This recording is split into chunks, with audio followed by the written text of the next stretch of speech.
Hello guys, welcome back to ThriveBros. I'm your host, my name is Timek, and today joining me is Bartek. Hello Bartek. Hello, Tomek, as always. Yeah. So today we'll be talking about gym progression. And first of all, I would like to ask you Bartek, how did you start exactly? Like what was your beginning? What did you try to accomplish? Stuff like that. Okay, so what were my goals, right? Yeah, exactly. Okay, so the biggest goal, probably the same as you and as every guy that starts going to the gym, was to bench 100 kg, right? And I'd say that that was my only goal when I was starting. I still haven't accomplished it yet, but I'm actually not benching. I'm not bench pressing now, so at least not the regular one. So Okay, but I'm talking about the beginning phase when you were just starting, and from what I remember, it was when you got yourself a pull-up bar. How did it look for you back then? okay, Like the very so first day? you mean before I even got to the gym? Okay, Yeah, so because you started before with the pull-ups. my goal was to basically improve my strength, get a little more confident, a little more muscular, but it was a tiny little bit, but it was this thing that gave me a push, I'd say. So firstly I couldn't do a pull up for like 2 months when I got it. So this was a big thing when I finally could do pull ups in sets and not like one negative or something.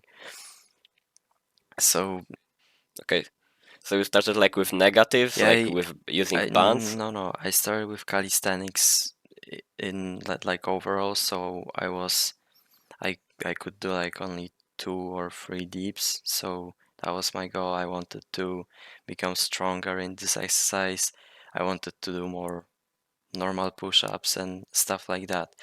What I did that I couldn't when I couldn't do pull-ups was I did negatives. So I would have this chair that I'm sitting, put it bel- um, right below the pull-up bar, and I would just stand and jump, you know, over the bar and slowly put myself down. And I also did, I think it's called Australian pull-ups. It's when you have your legs on the ground and it's more like a row, I'd say, because you have hands like this. It's a reverse push-up basically. So you have some kind Yeah, of yeah, yeah. pull-up bar, but it's very low. You have your uh, your legs on the ground and you just row basically. Yeah, okay. And looking back at that period, if you met somebody who would be starting maybe similarly, maybe had some similar goals, what would you recommend them? What would be your tips at that exact position? Like, what would you do differently, or what would you keep the same at that moment? Yeah, I would definitely go to the gym earlier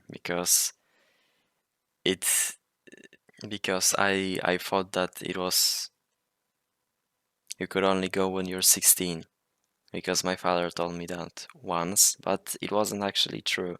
You could go earlier. I think with a parent or with a personal trainer, you could train earlier. So I would just start sooner for sure. And what would I recommend? I wouldn't recommend nothing because I didn't know anything, so it would be pointless for me to recommend anything. Okay. Uh, so the things you started with when you started to actually see some progress, is that you set yourself some goals. Like right now, you still have the biggest goals, as you said. It is to bench 100 kg. Like this is the goal, probably that like the biggest goal everybody should try to accomplish at some point. it should be like in the back of your mind to have it. Like if you're starting with a 20 kg bench, you're not going to immediately go for the 100. However, you should keep it in the back of your mind. Like first do 30, first do 40, and once you get this momentum, you should keep it up to the 100 too. So just as a beginner or even as a intermediate when you're going to the gym, you should have this bigger goal in the back of your mind and have these small goals that help you achieve this bigger goal in the long time. Wait.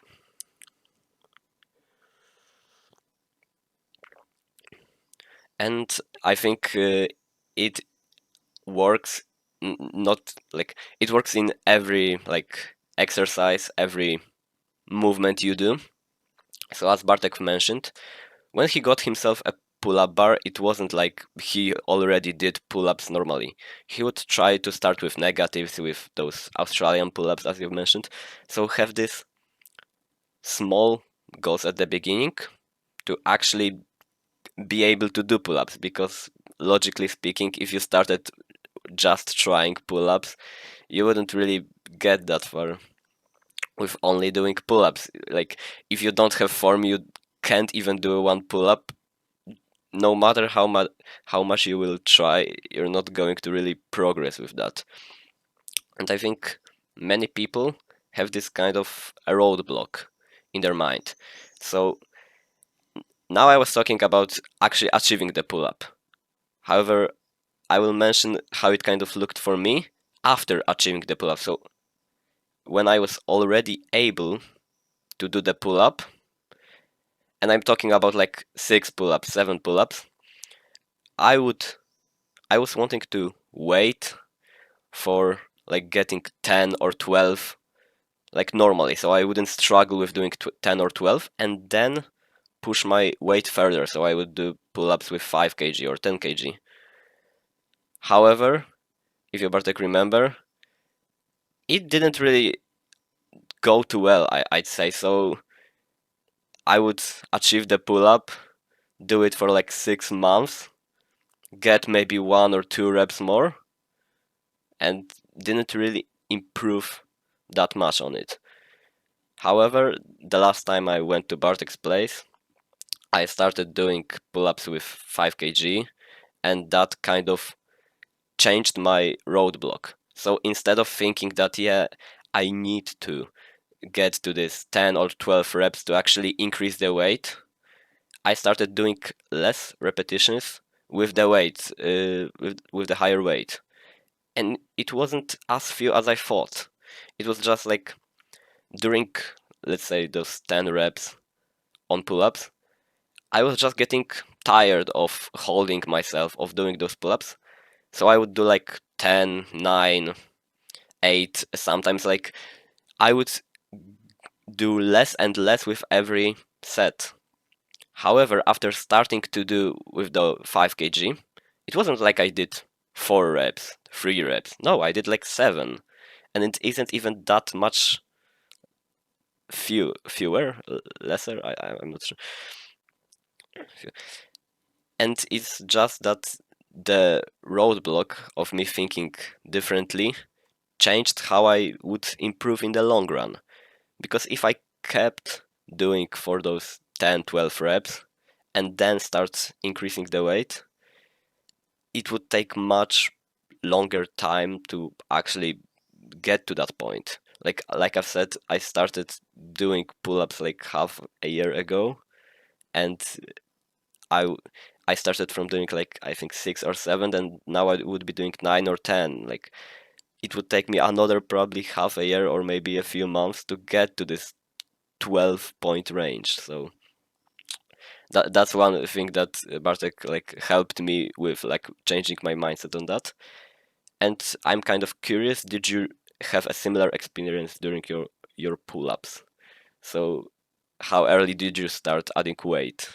I just wanted to say that. So for me, it was a little bit different because it was with dips, but still, it's a calisthenic exercise that you add additional weight.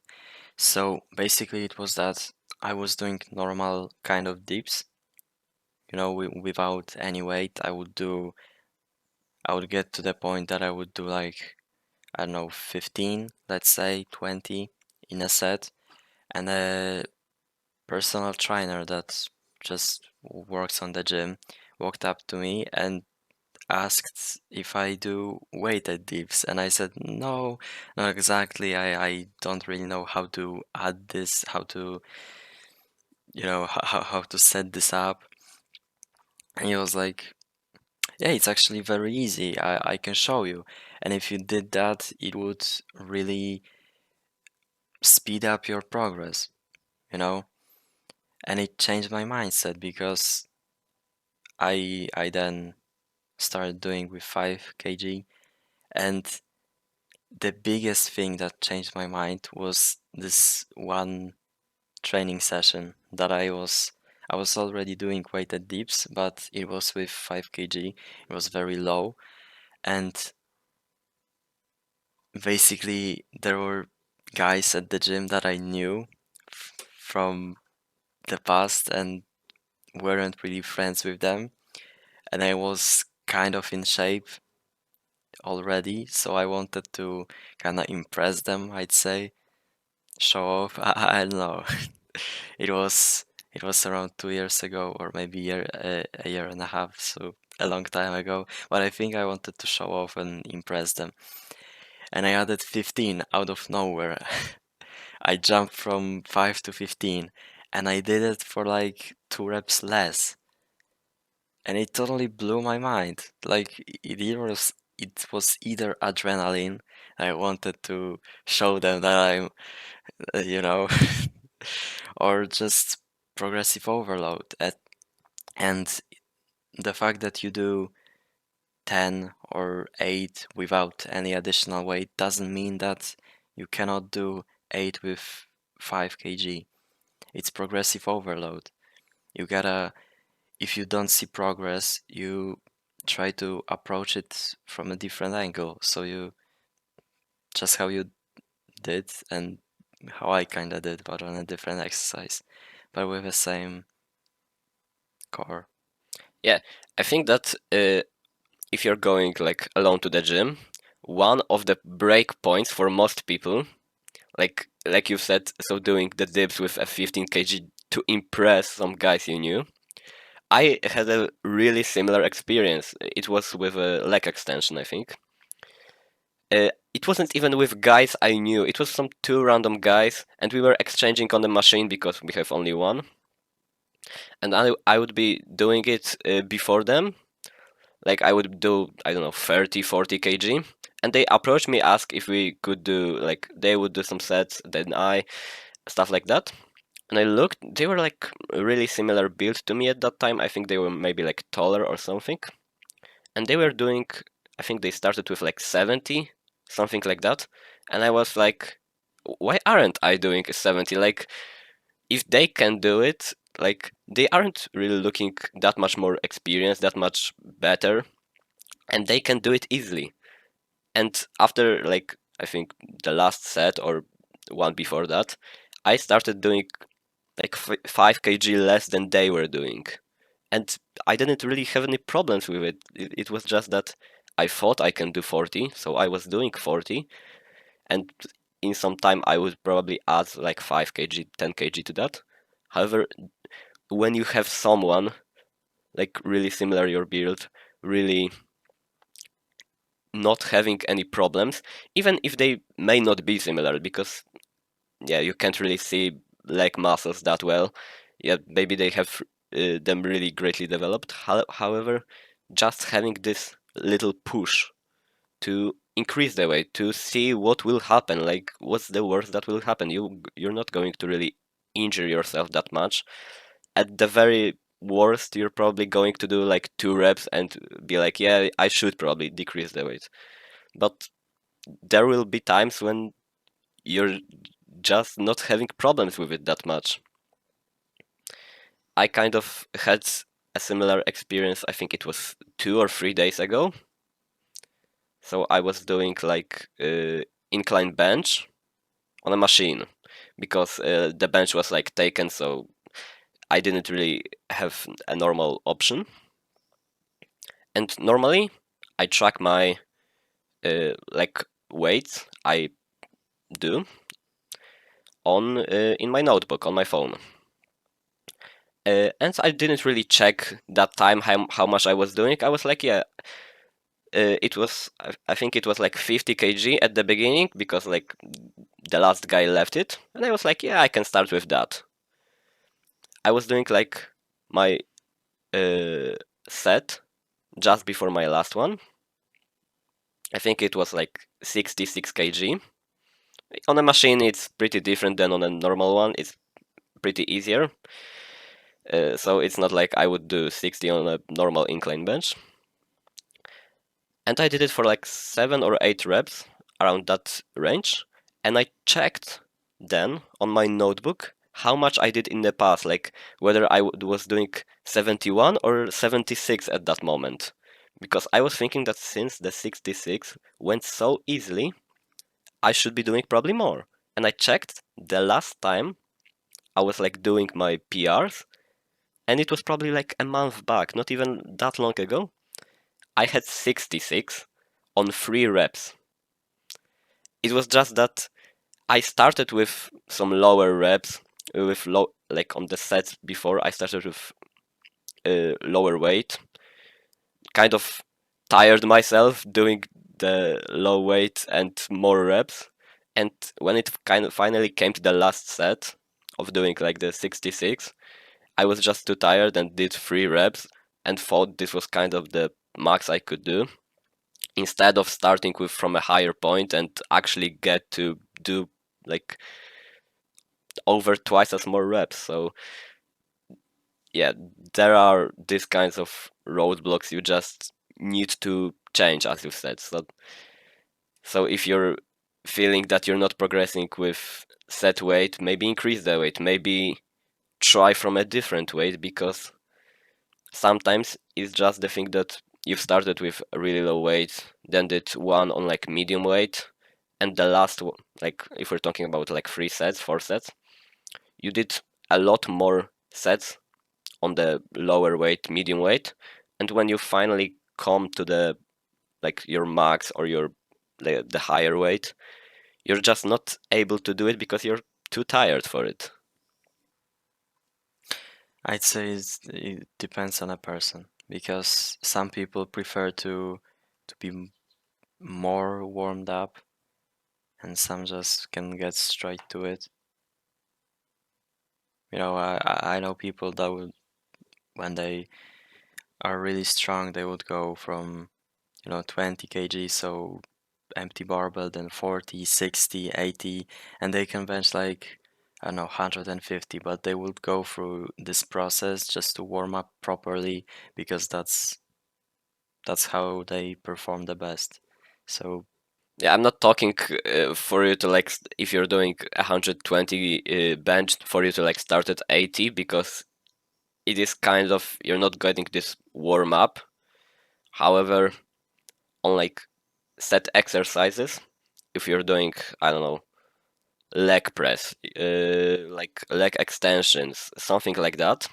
So exercises which you are most likely to just do pretty heavy already. Like there's no real need for you to start at like 20 kg, because on a leg press or leg extensions or maybe even like row exercises, you're like this 20 kg, you'll do it for 20 reps, not even really feel it that well, and it is just kind of tiring for you. At least that's how it looks for me. So I would always start these exercises from like the medium weight, not even do the lower one. it depends on exercise. Yeah, I'm talking about like the so the examples I've made, like leg extension, leg press, rows. Yeah, so with machines, I start high instantly because it's really hard to injure yourself on machines. But with things like rows, so I do normally 70 for 8, let's say. So I would start with 40 just to warm up. Yeah, but I wouldn't really call it a low start, more of a medium start if you think of it.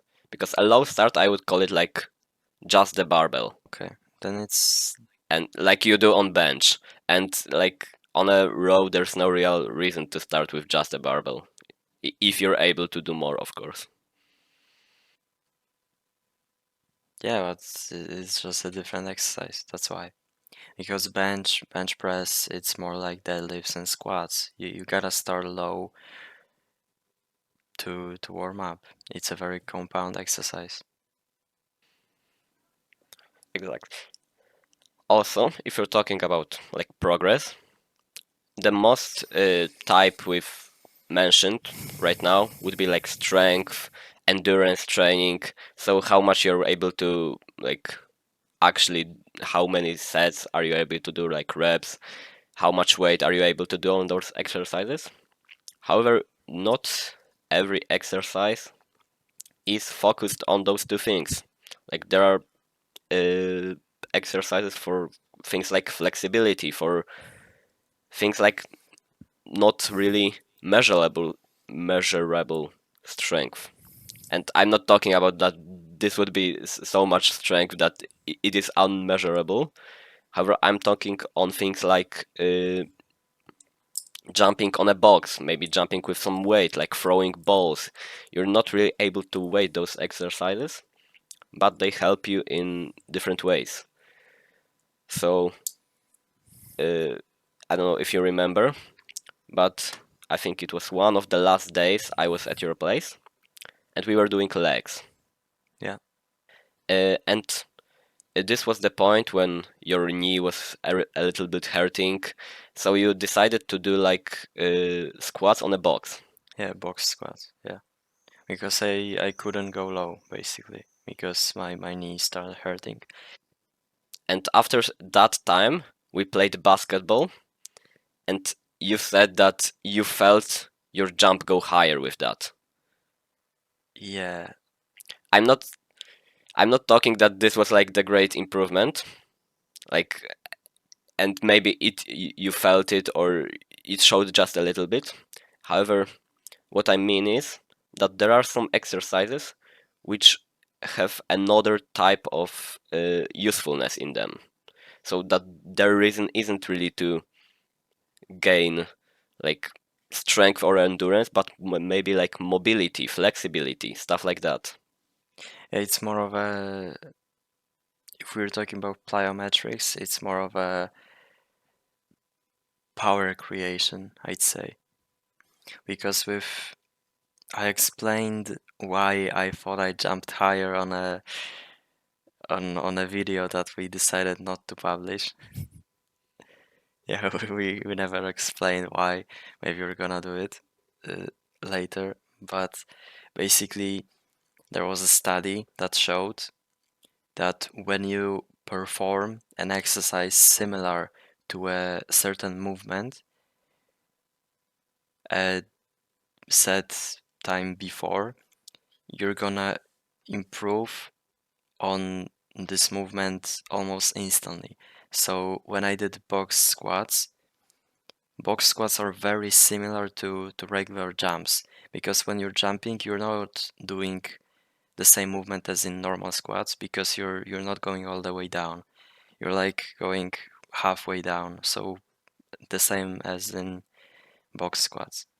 And yeah, there just was a study that when you perform that kind of exercise before, you're gonna in this example jump like few centimeters higher. And I heard that a lot of athletes use that, like Olympic level athletes.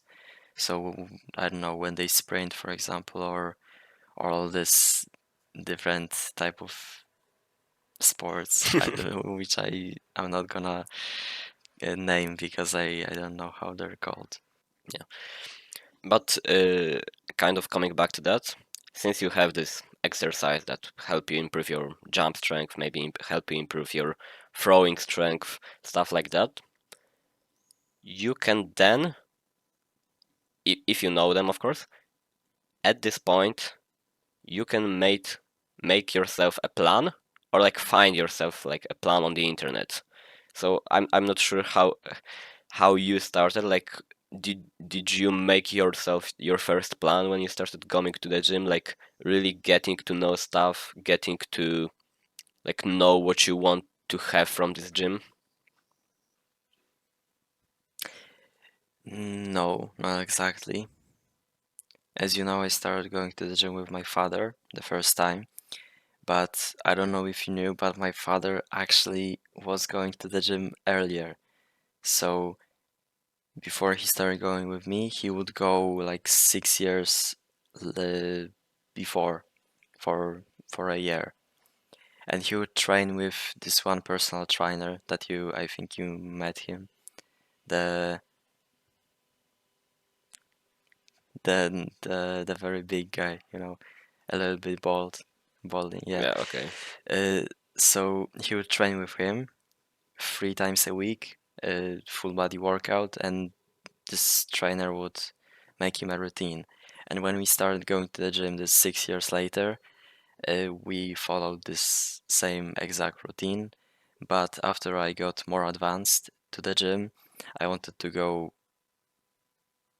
more times a week, not just 3, but 4 or 5. So I started making my own routines because, yeah, you couldn't really do full body workouts 5 times a week. It would. Yeah, I get it. I didn't really have something similar because, as you know, I didn't start with anyone. Like, I mean, I started with a friend who was on the same level as I, so I didn't start with anyone experienced. So most of the time it would be just doing whatever we liked, and after he stopped going and I would go alone, then it would be a pretty interesting time.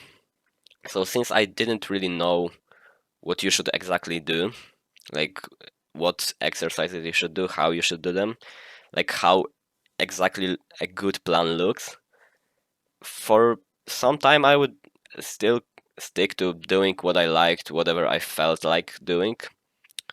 And after finally getting to find like the gym internet, so all the celebrities, all of the people recommending stuff, talking about gym stuff, it was the point that I started really having this some kind of a plan. I think it was a 4 day one, and it was like, I think it was legs, push pull, and again legs. It was Okay, so upper lower, right? Or not really, because it was push pull. It was push pull and 2 days of legs. And yeah, it was weird because I found it on like some guy's page, and it was the point that, I wasn't like, yeah, since he is recommending it, it probably works. It has some point to it, and I didn't really think of it much.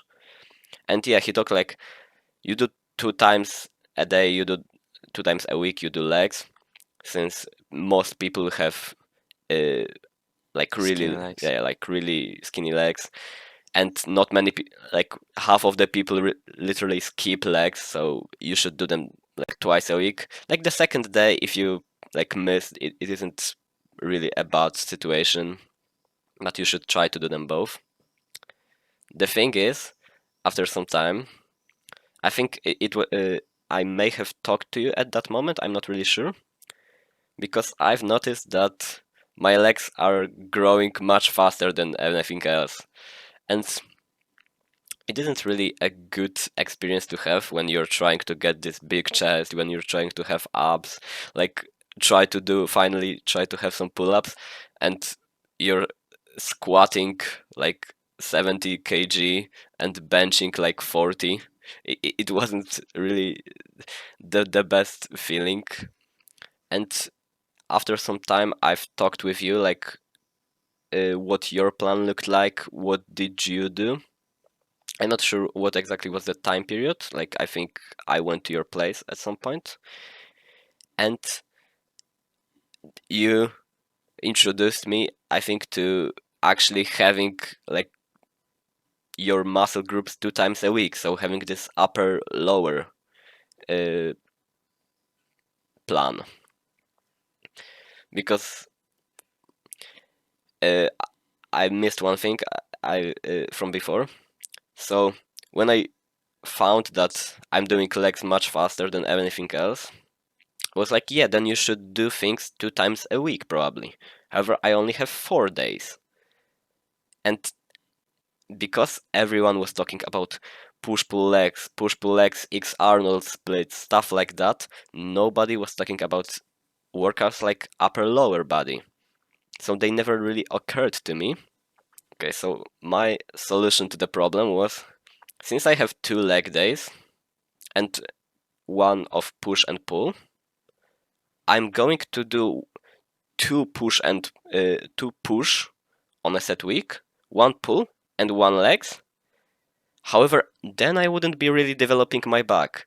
So in the next week, I'll do two pull, one push and one legs, but I wouldn't develop my legs then. So I would do the third week would be 2 legs, one push, one pull. And it was such a bad plan. Like I look at it now, it was so chaotic, it was so confusing when I introduced it to my friends, because that was the time period kind of when they started going with me. It was hard for me to like explain it to them, because one week we were doing like a push week, I would call it, then it would be the pull week, then the legs. Like nobody was able to remember which week was which, because like it was summertime, I think. So like many people missed their workouts, and it was like such a mess when I look at it now. And I didn't really improve that much on anything back then. Like it was just confusing, really. And yeah, actually finding what I want to achieve. So knowing that I want to have both upper and lower body, getting to know about like upper lower body splits, Arnold splits, like bro splits, stuff like that. Even though I didn't use all of them, like probably didn't even use a half of them, helped me develop my own plan in due time, kind of adjusting the plan that Bartek would like Bartek sent me or said to me, and kind of adjusting some things that suited me more in this direction rather than other direction. And it's just kind of a thing that you start to notice when you are like in the middle, I would say. So you're still not like you just get to the point that you know what you actually want to do, what you should do on set exercises, what exercises do actually, like which muscle groups, which muscle group is where. So you have all this knowledge, but you still don't have the muscles to follow it up. And then if you make your own plan, knowing all those things, even not really making it fully yourself, just maybe adjusting somebody else's, stuff like that, really was like the turning point for me, I'd say. So having actually a plan that I can say maybe isn't the best for everyone, however works for me. Yeah, I think I said it once that I was actually quoting somebody that uh, weightlifting routine is like an oatmeal that you basically have to adjust it for yourself for what you like. So yeah, that's what she said basically. Yeah. Apart from that, on progress, I would include like two things many people not think of early, and that is diet and supplements. I would say that diet is the more important one in the long run, because when you're starting, when you're in the like I said, in the middle of your gym journey, you probably had this issue of knowing that you should have like all these good macros, you should have a lot of protein, not that much fat, not that much carbs. However, not really, you know, following that well with it. Actually, a bodybuilding diet has a lot of carbs, so Yeah, I'm talking like at because like a typical bodybuilding okay, diet. so I would kind of edit it in my situation. It was that I was trying to go really heavy on the protein to get this muscle, and kind of wouldn't really care about anything else because I started kind of on a more fat side. So and that's the funny thing because I started on the more fat side, if you would call it that, because at this moment I'm weighting more than I used to, and I'm not fat. It was that at that moment I wasn't just exercising enough, so I had a lot of fat tissue, but I wasn't fat. I would call it, and let me explain. So at that moment, I thought that I needed to lose weight because I just have so much fat, and if I keep that weight, I'll just keep being fat. And at that moment, I didn't think that my muscles were just like waiting lower, like I didn't have that muscles at that moment, and if I had more, like my weight wouldn't still decrease that much. So I really had some periods when I would go really low on fat, like for no reason because I thought I was fat. And at this moment, since I'm like bulking up, I'm still going back to actually like not really caring that much about this fat tissue, because if I just know that I bulked up to a certain amount, I can lose this fat in like a month or two, even probably shorter if I really try, because it isn't. You're not really going to the gym. Most of the people don't go to the gym to lose weight, but to actually like gain some strength from it. Because even if you're going to lose weight, it's more of a side effect rather than your goal. If you want to lose weight, there are a lot of easier things, I'd say, to do than go to the gym. And Yeah, so a big problem is that a lot of people think that body fat comes fat, from fat you eat from food. And that's not actually true. The body fat comes from additional calories if you eat if you eat too much food, and especially sugar, I'd say. It's I mean, it's really messed up that in our diet now bodybuilders are pushing this that you need to eat a lot of carbs, like really a lot of carbs, and carbs are basically sugar. And if you look at how humans were eating 2000 years ago, we weren't eating carbs at all. We were maybe eating some bread, but mostly meat. We were mostly eating meat. People weren't obese. People even like 100 years ago, we people weren't obese before the world wars, when the meat was actually available and it wasn't very expensive. You didn't have that much snacks, or I don't know, chocolate bars or cereals. You didn't have that stuff. You ate meat, you ate eggs, and people weren't fat back then. It all came with sugar and processed food. I mean, there were fat people back then, but it was more of a social status, I would say. So fat people were more of a on the wealthy side, so they could afford. You know, you're talking about medieval times, but I'm talking about 100 years ago, right before war. People weren't fat.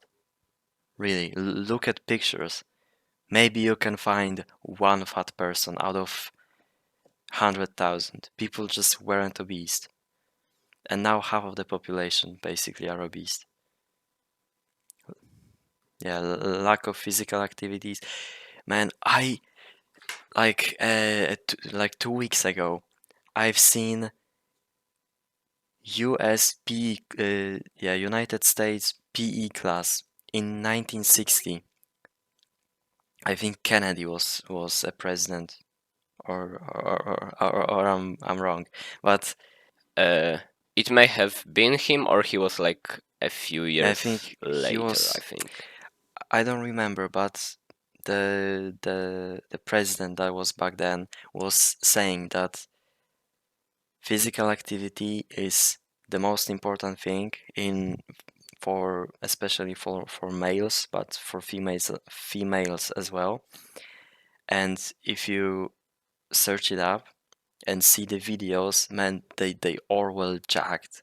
They were all jacked. Then there was this thing that you have to do at least 16 push-ups as a man. You have to run Yeah, like I've heard of it two somewhere. Yeah. miles, I think, and it was the bottom line. It was the bottom line, and the PE class was just, yeah, they were all. I mean, it was, if you think of it like, if you're talking about PE, if you look at that, like I would say it workout, I don't know. So they had some goals to actually achieve. And if you look at PE classes now, like the normal PE classes, like high school, primary school, it is mostly like, yeah, you can run for 5 minutes and then we'll play football or basketball or volleyball. And you don't really have this exercising, much rather just like this, uh, you don't have this exercises, much more you have this like active fun, I would say. So you're playing with friends rather than like moving some weight, like, Yeah, but the people that are actually having fun are the ones that are already physically active. They're already playing sports. yeah. People that are not, they're just either sitting on a bench or I don't know, standing on the pitch on the field. Yeah, so the fat person or the like not athletical person in that situation won't lose fat, won't get better at sports. They'll just have this hour of break time. Yeah. Okay, kind of coming back to the diet. So I mentioned that I wouldn't really go heavy on fats and carbs, and that lost me some progress, I'd say, because I lost weight quite quickly and like didn't put up on much more mass because I just got not really skinny, but you know, in the middle point that I'm not yet skinny, but I like not skinny. I'm not yet jacked, but I'm still not fat, and just in some time, just having to adjust your diet to actually look for stuff to have this uh, kitchen weight. Wait, what was this? The Scale. thing you, oh, kitchen scale, yeah. And some apps that tell you how much carbs you're eating, how much protein you're eating. And the thing is, if you find those things, it's still not like the perfect diet, I would say, because in some time you're going to get kind of bored of like eating eggs all, like whole week, whole month, not really having that much diversity. However, people fail to notice that there are a lot, like, and I mean a lot of meals which are like high in protein. They are healthy. They are like really tasty, easy to do, and like are maybe alternatives to things you shouldn't eat normally. So if you are like a fan of, I don't know, pancakes or stuff like that, you can make yourself like a protein pancakes. There are protein chips, you know. You can make yourself, and I'm not talking that all of them are healthy.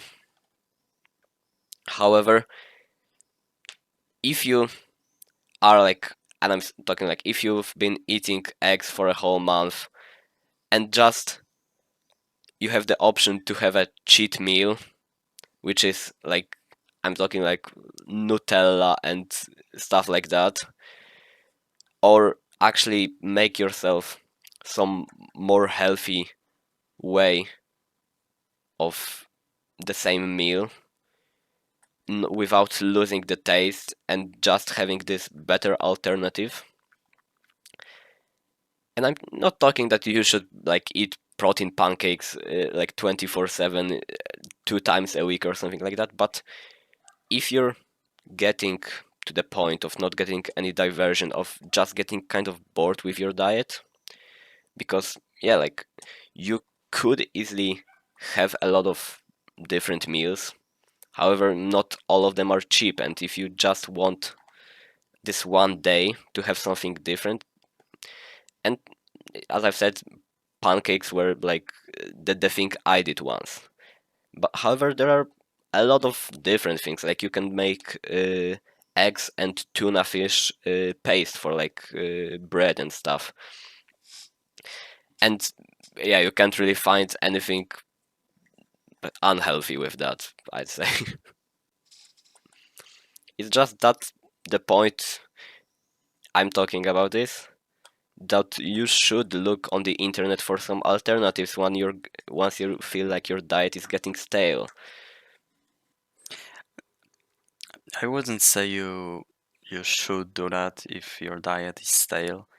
If you really are the kind of person that can't stand on a diet because it's, let's say, too boring for you, or it's just too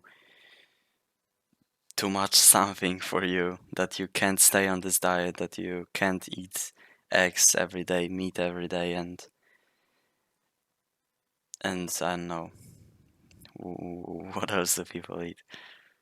Meat, rice, like Yeah, so if you really cannot stay on that because of something, then you can have like every 2 weeks, let's say, this protein pancakes or anything. Maybe not anything. Try to be fairly healthy with that. But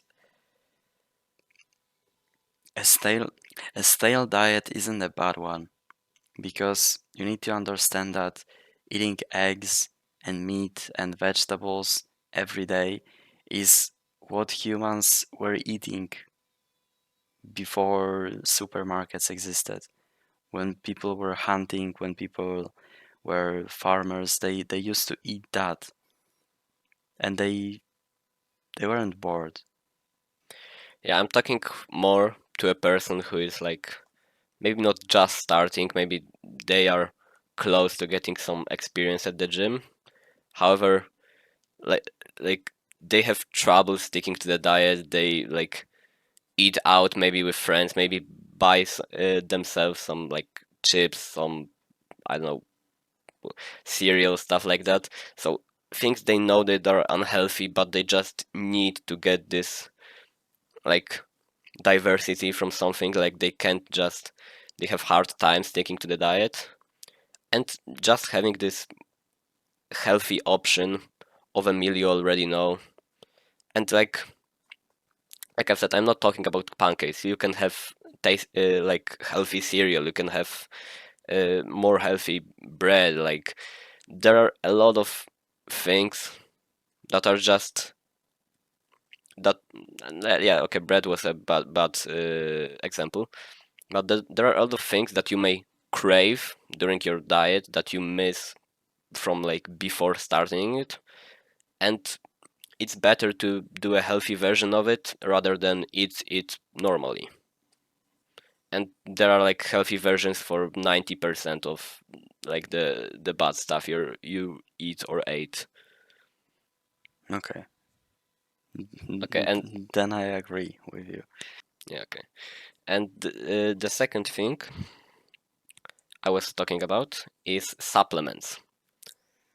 So first of all, I'm talking mostly about like protein powder, creatine, and those are like the two normal ones. Maybe like I don't know how, uh, or maybe like some caffeine products to get this energy. I'm we've talked already on some video I don't remember which one, but we've talked already about supplements and our own thoughts. However, what would you say is like the best starting point and things you should like which supplements you should actually use and when? Because I'd say many people uh, when they are going to the gym start using them immediately without thinking. And what would you say is the best point to start? When you start going to the gym. So immediately, Yeah, like why would you wait? I'd say looking back at a few people I've went to the gym with, some of them are like, yeah, I'm going to go to the gym, I'm going to buy this protein powder, this creatine, take it every day, and then they stop going to the gym like a month later because like the gym didn't really suit them. Maybe they start running, doing something else, and just got themselves this, I'd say, dopamine of thinking like, yeah, they are going, the real gym goers. They have this protein powder, they have all this stuff, and just not follow through with the main goal. Yeah, but when you start going to the gym, I think most people think that they're gonna stick to it. So why wouldn't they go for products that will help them immediately? Why would they wait? Because Okay, you so gave an example that a guy bought it and he stopped going to the gym. Yeah, some people do that, but I'm focusing on people that start going to the gym and keep going to the gym. In that case, why wouldn't you? Because it's gonna only help you. Creatine is gonna help you build muscle faster. It's gonna help you have more uh, strength, more stamina on your workouts. Protein whey, protein powder is gonna help you get this protein in because sometimes it's hard to achieve your protein goal for a day without this. You can just do it with the diet you eat, but it's sometimes hard. So sometimes you gotta help yourself with additional protein from protein powder. I would say even vitamins are very, very important. I'd say magnesium is very important, zinc as well, omega 3, D3 when there's a season that you lack sun. Yeah, this six. okay, so I would kind of add to what I was saying. So I'll use example of my mom, and she, when she started, knew that I was like taking creatine, taking like the protein powder, and she bought herself her own like protein whey, you know. And the first thing is that she went to the gym to lose weight, not exactly build muscle. I get it that it helps, however, at this point, if you're trying to lose fat, if you're there to move some more, not to really increase your muscle mass, is it really worth it? No, if you want to lose weight, then protein powder and creatine are useless because Exactly. creatine is gonna help you build muscle, so help you gain muscle mass and also store more water inside your muscles so they look bigger visually. And for women that want to, especially for women that want to lose weight, it's very self-destructive because they take creatine, they store more water, they hop on a scale, and it's 2 kgs more, and they're like, "Oh my God, what am I gonna do?" And it's just water. It's not even fat. It's just water. It's not even muscles. It's not fat. It's water. So yeah, and this protein powder thing, it's more calories. And if you don't want to build muscle, why would you add more protein? It's not like protein makes you lose fat. No. Yeah.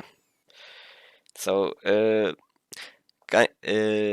one thing I'd say kind of made sense in that situation is that if you're starting, there will be days when you may lack some of this protein. You may feel your like muscles aching throughout the next week because you've just started, you aren't so experienced. Those muscles aren't that prepared for this kind of workout.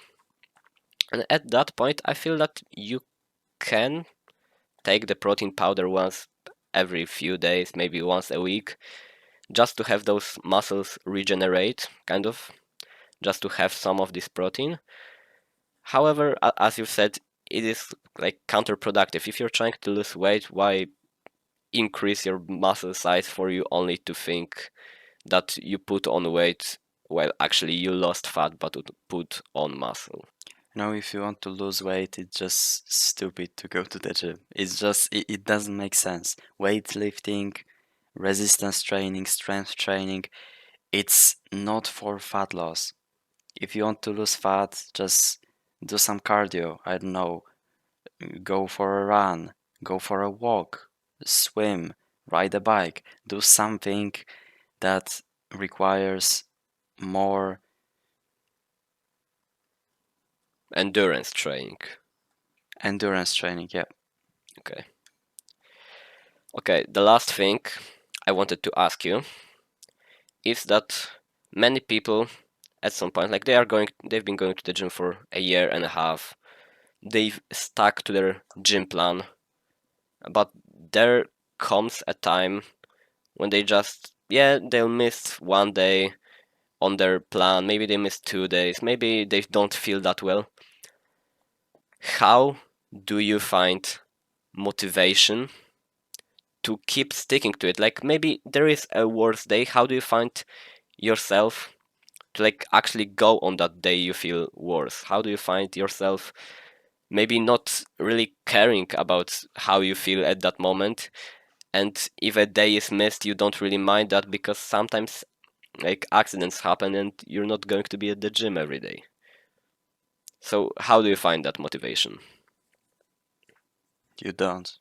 You discipline yourself. You just, you're not gonna be motivated 100% of the days. Sometimes you don't want to go to the gym. Sometimes you don't want to go to work. Sometimes you don't want to study. These are types of situations when you need discipline. It would be amazing to be motivated all the time, but it's just not how life works. Sometimes you have to be disciplined to do something. And if you struggle to find, I don't know, enjoyment in going to the gym, maybe change something. Try going with people, you know, and you like. Try maybe doing a different routine. Try doing exercise you like, that you genuinely like and you can't wait to do. Try to make gym a fun place, basically. That's what I say. But still, sometimes are days when you just feel weak, you feel tired, you feel something. But these are the days that you're just gonna, you have to discipline yourself. You may tell yourself that, let's say you wanna go to the gym today. I mean, you want it, but you don't want to because you're tired or something. Tell your brain that you're just gonna go for, and you're just gonna go and do one set of bench press. Just one set of bench press. And when you're already there and you're after this bench press and you're a little bit pumped up, you're probably gonna go for more. Just if you are tired, just go to the gym because most of the time this is the biggest roadblock people have. They don't want to go to the gym, physically go to the gym. When they're at the gym already, they're just okay, I might work out as well as I'm there already. So just don't think about it and go. And if you're really tired, you can go home after one set, but I really doubt you're gonna do that. Yeah, I agree because there are days when you, yeah, as you said, there are days when you feel weaker. And for example, I tell myself that yeah, even if I feel weaker, that I'll just do less weight. Maybe I'll do less sets. Maybe omit like one or two exercise. And when you actually go to the gym, when you actually like going to the gym, when you're having a nice time just pulling weights, setting your new records, seeing how much you've developed, and just the atmosphere in there, you're not going to like miss some exercises just because you feel worse. You're going to do them maybe on less weight, maybe on less sets. However, if you really like going in there, it's just as you said, it's just that it's hard to actually go out from your house and not hard to actually do the exercise. Okay, I think that's all. I don't have any more like questions or anything else to say. Yeah, me neither. Okay, so thank you guys for watching and see you later. Yeah, see you next time.